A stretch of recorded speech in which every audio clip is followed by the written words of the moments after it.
In the middle of the night, a couple named Cameron and Janice park their car near a secluded forest. Cameron pulls a dead body and a shovel out of the trunk and begins digging a grave while his wife Janice keeps watch. By the time they are done, the sun is out. Cameron reminds a nervous Janice that it was an accident and that he had asked their victim not to scream, establishing a terrifying and dark pattern of behavior. Sometime later in California, a young woman named Colleen is hitchhiking along the road. After several cars ignore her, she is finally picked up by Cameron and Janice. They chat during the trip, and Colleen shares that she has come all the way from Oregon to surprise a friend for their birthday. Because it is a surprise, her friend and family do not know she is visiting California. When they stop at a gas station, Colleen goes to the bathroom while Cameron grabs a wooden box from the trunk and places it in the back seat. Colleen notices the box when she returns, but she does not comment on it. Once they return to the road, Cameron mentions that there are some ice caves nearby and suggests they should check them out. The car goes off the main road, and Janice explains they must walk the rest of the way to the caves. As soon as Colleen turns her back, Cameron captures her from behind, threatening her with a knife. He then pushes her against the car to handcuff, blindfold, and gag her. Next, he makes her sit in the car again and ties her legs before forcing her to put her head inside the box. After Cameron covers her body with a blanket to hide her from view, they take off. When they finally reach the couple's home, Cameron reminds Colleen to do exactly what he says before taking her straight to the basement. He makes her stand on a makeshift box platform, chains her wrists to the ceiling, and rips off her clothes. Then, he kicks the box away, leaving her hanging helplessly in midair. After calling Janice down to the basement to make her watch, Cameron proceeds to whip Colleen's back several times. This violence gets him into such a mood that he gets intimate with Janice right next to their suffering captive. Once he is done, he chains Colleen to a table and puts her head back in the box. Cameron turns off the lights before leaving the basement, and Colleen spends most of the night crying and wondering why this nightmare is happening to her. The next day, Janice expresses her concerns about keeping Colleen. Cameron reassures her that he only wants to keep her for a few days and that he will drop her off out of town. He is not worried about the police because Colleen does not know who they are or where she is. After Cameron leaves for work, Janice tries to pray, but she keeps hearing Colleen crying. She grabs a gun before going to the basement, where she opens the box and asks Colleen what she wants. Colleen begs her to let her go home, swearing she won't tell anybody. When Janice asks her if she knows where she is, Colleen guesses she is somewhere near Red Bluff, which makes Janice worry even more because their location is no longer a secret. In the evening, Cameron comes home and ignores Janice to go straight to the basement, where he tells Colleen that he will cut her vocal cords if she screams. Then, he takes her out of the box and removes the gag so she can drink water. When he tells her to use a bedpan, Colleen says she cannot do it if he watches, so Cameron pretends to turn around. Afterward, Cameron forces Colleen to eat some bread, even though she is not hungry. When she asks why he is doing this, he answers simply that it is because he can, before the brutal whipping begins once more. Upstairs, Janice listens to loud music to avoid hearing Colleen's agonizing screams. Later in bed, Janice admits to Cameron that she is scared of Colleen going to the police. However, Cameron decides they must keep Colleen permanently, which makes Janice very uncomfortable. To comfort and convince his wife, Cameron points out that by keeping Colleen, he will stop hitting Janice, and they can finally focus on starting a family. Janice likes the idea, but still makes Cameron promise that he will never get intimate with Colleen. Sometime later, Colleen hears Cameron hammering and building something in the basement. He puts her in new chains and takes her to his finished project, a large wooden box built big enough to put her entire body inside. Colleen freaks out and pounds on the lid, but Cameron locks it shut. He also turns on an air purifier connected to the box so she can breathe. That night, Colleen tries to calm herself down by pretending she is back home. However, her mind is flooded with memories of her kidnapping and a past argument with her father, who had not wanted her to travel to California alone. A few days later, Colleen's landlord calls her parents because her rent is due and she is not answering the phone. The parents have not heard from her either, so they decide to go to the police. An officer takes their missing person report but points out that Colleen is a legal adult, so unless there is concrete evidence of a crime, she is free to disappear. 6 months pass. Janice visits Cameron at work and tells him she is pregnant, but he does not look very happy about it. Janice thinks it is finally time to get rid of Colleen. However, Cameron refuses and reminds her of the massive risk of Colleen going to the police. Almost 8 months after the abduction, the landlord notices the couple coming home and sees Janice using crutches. Cameron quickly claims she is fine and that it is only arthritis. Then, the landlord reminds the couple that he must service the basement furnace, so Cameron promises to let him know when it is convenient. The couple enters their home, and Janice complains about her leg injury, saying it feels like they hit her with a hammer. This comment gives Cameron an idea. He checks his dirty magazines to find a copy of a fictional slave contract. He takes the magazine to Colleen and weaves an elaborate lie, claiming that he works for a powerful underground security company that wrote that article, meaning they know she is in his basement. He tells her this company provides security, so if a slave tries to escape, they will track them down for him. He claims there is nothing they won't do to catch a runaway slave, including punishing their families. To legitimize the threat, Cameron pulls out a picture of Colleen and her sister and recites her parent home address. He also claims that Janice has an injured leg because she used to be an escaped slave. He lies that her previous master mistreated her, so she tried to run away only to be caught by the company, who hung her up and twisted her leg really badly. He claims the company would have killed her if Cameron had not bought her, and eventually made her his wife. All these stories are complete lies, but Colleen is afraid and vulnerable, so she believes them. Cameron explains that he has to register Colleen as his new slave, which will cost him $1,500. If he does not pay, the company will take Colleen away and do terrible things to her. A terrified and broken Colleen signs the contract. Afterward, Cameron takes Colleen upstairs. He gives her a simple gown and puts a collar around her neck, saying it is her company identification. Then he establishes a few strict rules. She will only be called Kay. She must address Cameron as Master and Janice as Madam, and she must treat them both with absolute respect. That means she can only speak when spoken to, and she must submit to everything they say. Whenever Cameron shouts, "Attention," Colleen must stop whatever she's doing and run to the living room archway, where she must remove her gown and stand with her head bowed and fingers reaching for the ceiling. To test her understanding, Cameron shouts the command, and Colleen follows the instructions perfectly. He begins touching her inappropriately, but is interrupted by Janice.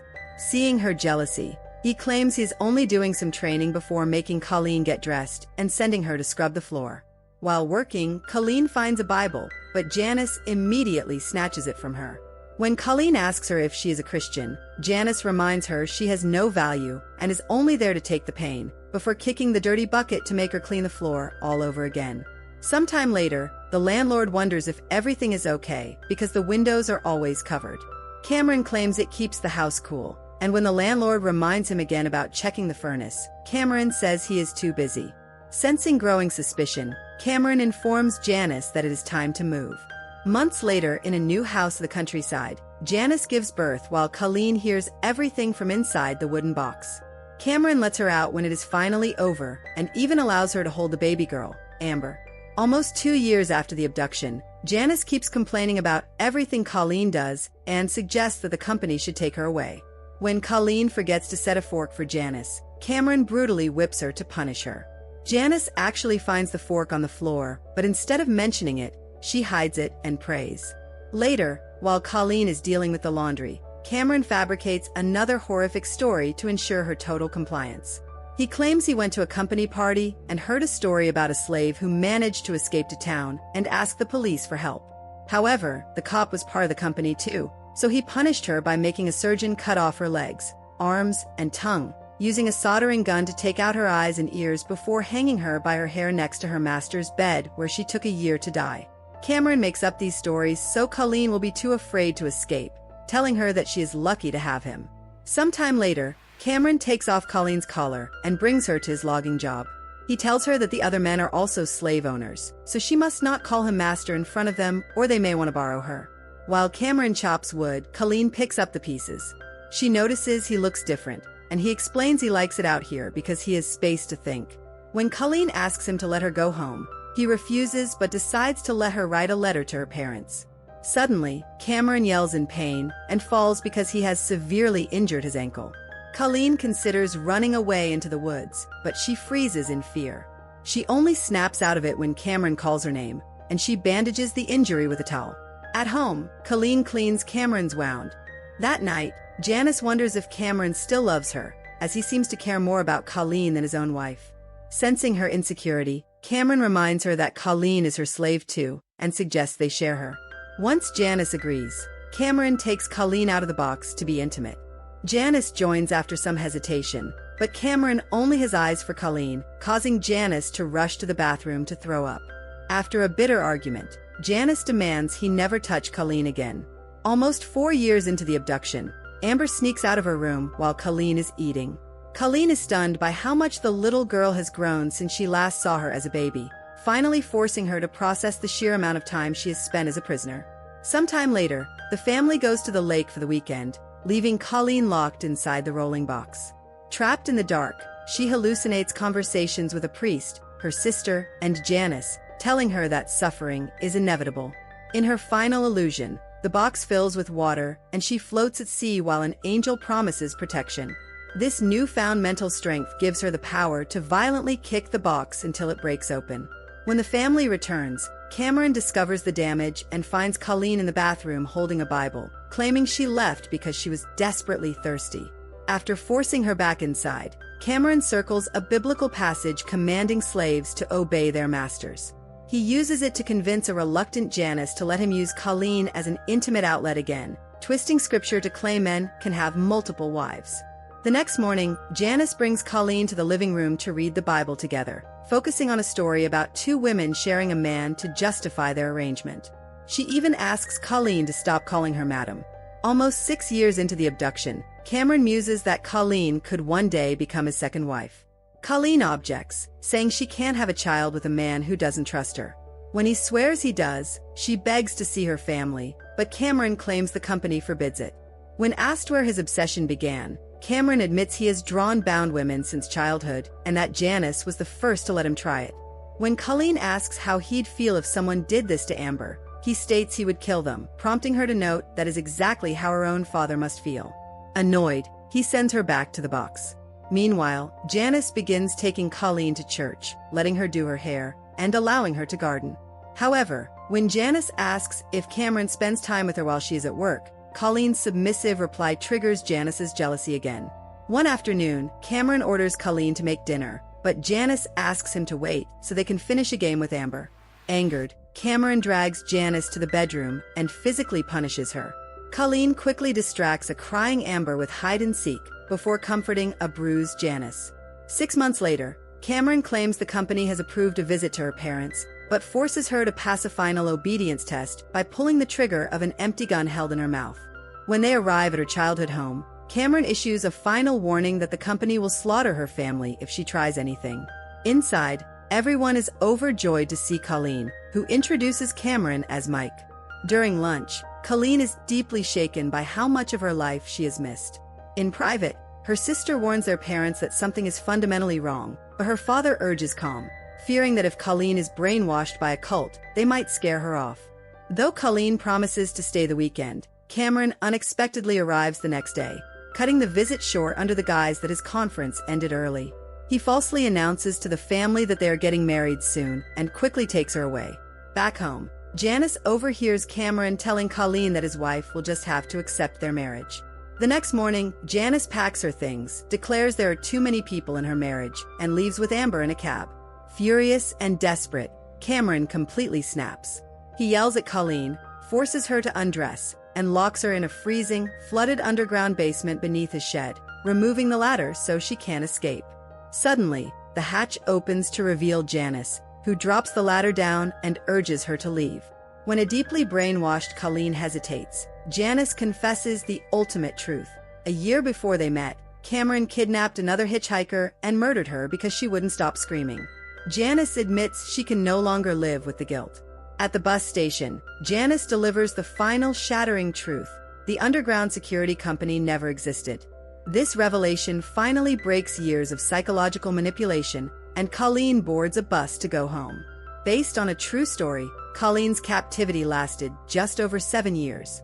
Cameron was sentenced to 104 years in prison, while Janice received total immunity in exchange for testifying against her husband. And that's the end of the movie. If you like this recaps, please subscribe to the channel. I just need a subscriber for your good review.